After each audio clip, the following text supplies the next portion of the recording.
Hey, this is it. Head to head. Going to be doing a comparison here. Now, what this is the Tackle Warehouse. They have a demo program. And how that works is you can select various reels. Not all the reels on the site are available, though. When you look at a particular reel, you'll see, like where at the bottom of the pictures, it'll say sometimes product video or iCast video, and then next to it'll say demo this reel. Well, the ones that say demo this reel are obviously available for demo.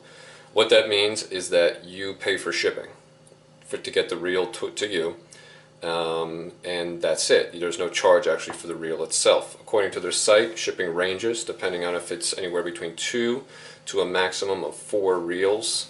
The shipping, I believe, is between $15 and I think up to $20 or $25. This was part of a larger order for me, so I'm not sure how that worked, but my total shipping for everything was $10, and that includes return shipping back to them.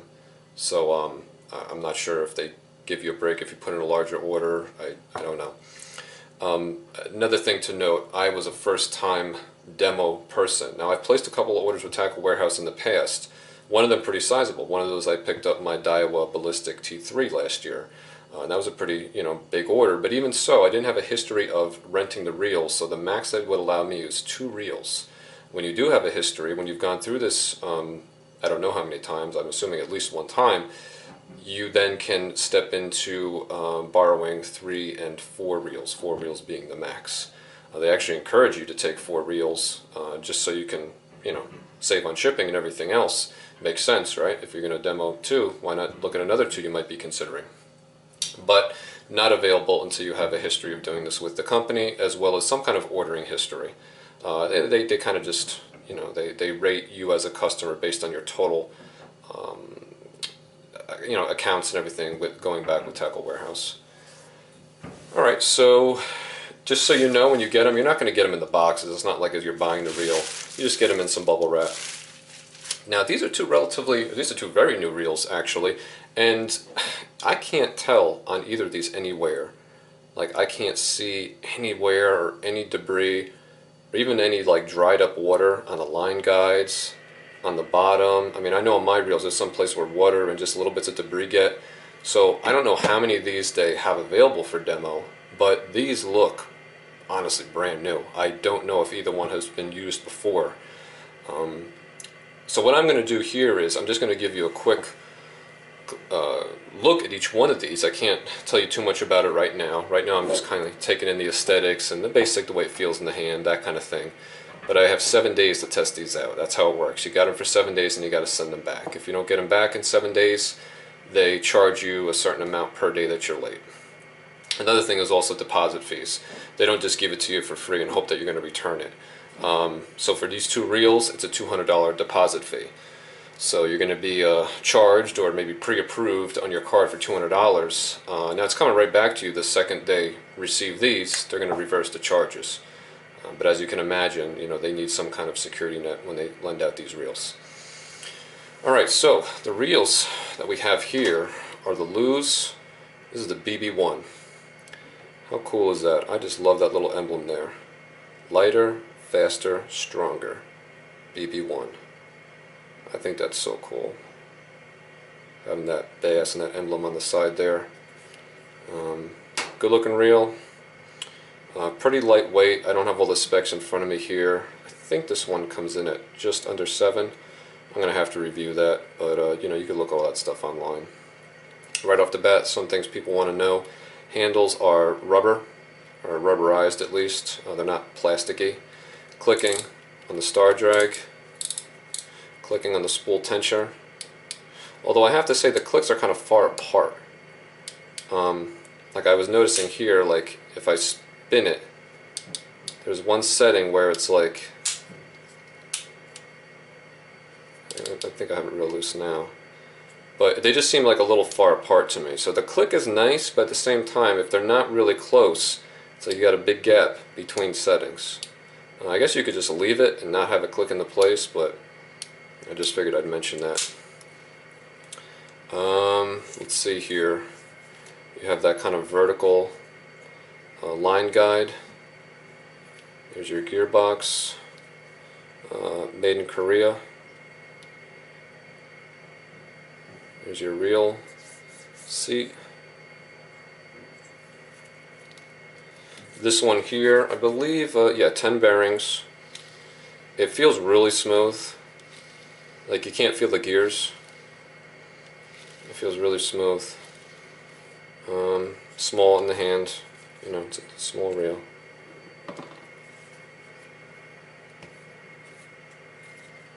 And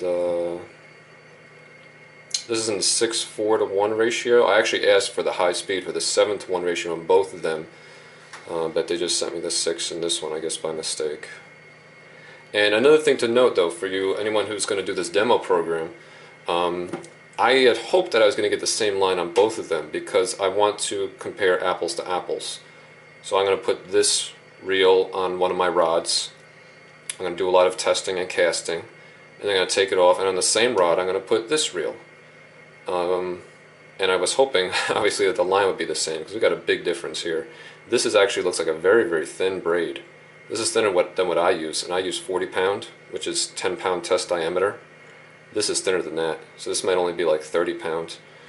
And this here, I'm not sure exactly. I had it loose before. I think this is 14 to 17 pound mono, or I don't even know if it's mono or fluoro. I'm not sure. I didn't pull that much out of it to see the stiffness. So just be aware of that. I had hoped that they would keep that as a constant so you could really compare them accurately, and it's not the case with these two reels, unfortunately. Let's take a look at the Daiwa. So this is the Daiwa. This is the Lexa 100. Also a very smooth reel. I'll tell you right off the bat though, it's not like this one where you can't feel anything. You can feel the gears. You feel a little bit of the things moving inside, which, you know, I'm kind of torn as to which one I like more. This one, it's really, really super fluid, but I kind of like the feeling I get to this reel. I feel like I'm actually connected to the mechanics of the reel. It's not gritty, you know, it's not laborious to do or anything, but I feel like I'm interfacing with it. Whereas this one, it feels super smooth, silky smooth, but I don't actually feel anything aside from that. I just feel smoothness. It's kind of weird. Got a real big reel seat there. Kind of different approach there. Also made in Korea. No Japanese made reels here at this price point. Let's take a look at the Star Drag clicking. This one has a much more positive engagement. It's very deliberate and it clicks into place. It feels a lot nicer than on the Lose. The Lose clicks, but it just doesn't feel that great. This one does not have any click on the spool tensioner, which, you know, is not really a big deal to me. My other two reels, my Daiwa Ballistic and my Shimano Chronarch, one has it, one doesn't. I don't really care. You know, once it's dialed in, and it doesn't move on its own, you know, clicks or no clicks. This has, and interestingly, they're totally different in their systems. This is strictly a magnetic system. This is the Daiwa MagForce, I forget if it's V or, they have a couple different designations. Whereas the Lose is strictly a centrifugal system behind here. Another thing I forgot to mention is that you have to take this side plate off to get to it. And the side plate is not attached. It just comes off. So, you know, that is what it is. This one is just the opposite. This thing, you need like a little penny or something to get the side plate off. So that you never have to take this off. And I imagine it's a little bit more secure, you know, less chance for any movement, you know, even subtle movement here, because it is actually screwed into place. And all your adjustments are on the outside here. So magnets versus centrifugal. You have to open it to change it. You don't open it unless you really want to open it. Thumb bar on the Daiwa, much better. Daiwa thumb bars are just awesome. And you might think, well, what's the big deal, dude? But if you feel this feels smooth and fluid.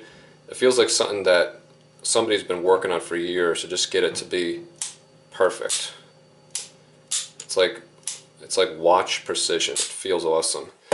This one takes about maybe 3 times the effort and it just feels kind of plasticky.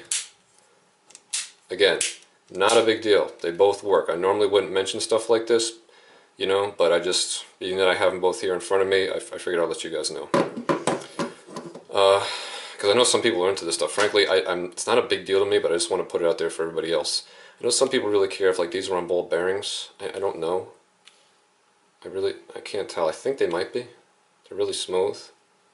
A little play there, not too much. I know some people like to remove these things and everything. I really don't. I don't know. Back to the Alexa. Rubberized handles. Very rubberized. Like these, actually let me take that back. These feel rubberized. These feel like they're plastic with a rubber outer coating, whereas these are obviously rubber. Like you could push these in a little bit. They're a soft rubber on the Alexa. Let's see what else we got here. I'm just going to leave that on. I think they want that on there. I'm not sure. That's the way it came. What else? Oh, one of the things about these reels is that they're both being marketed as being very, very good casters, particularly the BB1. The BB1 is really hanging its hat on in its marketing on being an exceptionally long caster. They're pushing that hard. Like they say it casts like no other reel by anybody casts. It is like the furthest casting reel you can buy. So I'm really interested to test that out, and I'm wondering what makes that so. Perhaps the unique centrifugal system. It has, let's see if I could get this off. There we go. Okay, so you got to just pull that off. It's one of these deals here, like some Bass Pro Shop reels. You got that little pin over there. And so what the deal is here, all these are selectable, blue and white. Click them out, click them in. Same with the white. Click them out, click them in. Hard to click actually. The deal with the blues is you can see here the whites have little springs behind them. So the whites, when you engage them, like that would be engaged, and you can see it, they're just poking out. That's a little break. But you can also see it comes back on its own. So at the beginning of the cast, when you have maximum inertia and this thing's spinning like crazy, these are going to go out to prevent backlash in the beginning of the cast. And then as the spool is slowing a little bit, the spring is going to have them recede in on their own. The blue ones, on the other hand, are always on. So when you click those, it's just like a Shimano brake. It's out. It kind of goes back, but only because I just pushed it back. But inertia is always going to force it out. There's no spring that pulls it back in. So these are always on, and then these come back on their own. But again, either are selectable. So you could turn, if you want, everything off. Or you could just do blues, or just whites, or some combination of both.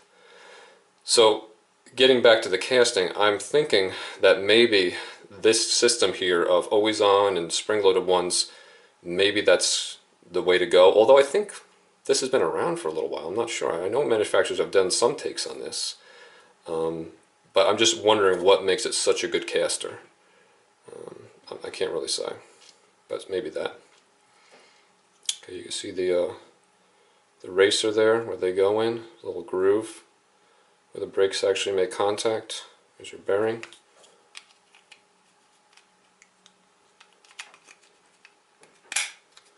Okay, so I'm going to just pull this guy out. Slide it down. Fits really nicely. Like even before you let this go, it's like really, you got to push it into place. So there's like zero play in there.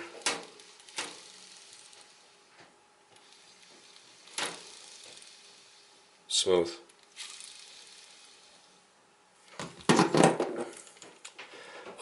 What else do I want to mention here? Oh, so yeah, I'm forgetting what I was talking about. These things are both marketed as being really, really good casters. This thing here, they talk about casting lightweight lures really well. This one, I've just heard about it being able to cast lures super, super far. And I'm eager to try each of these out side by side. Again, I have this issue of line that's going to be a little bit of a variable, but I'm going to have to try them out for you.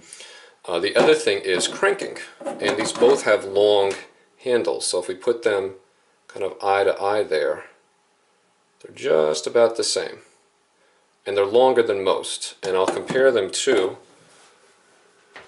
my ballistic. So for example, here's the ballistic. And I think this distance here is kind of common on most reels, and now they're just kind of touting these you know, additional leverage handles.